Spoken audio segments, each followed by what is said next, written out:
In this video, I am going to show you how to fix the general fallback message in CapCut.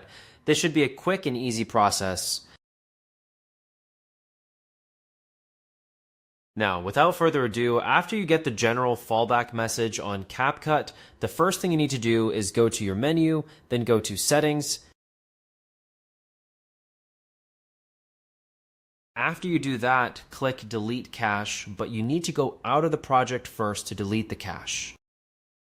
Now click Save, then exit the project, go to the main menu, and click the gear icon, which is Settings.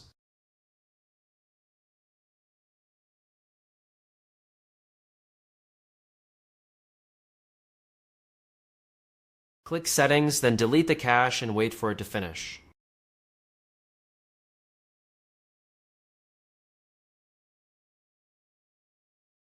You can do this every time you want to open CapCut. This will save you a lot of time. After that, you can also update CapCut or uninstall and reinstall it. The problem should disappear after that.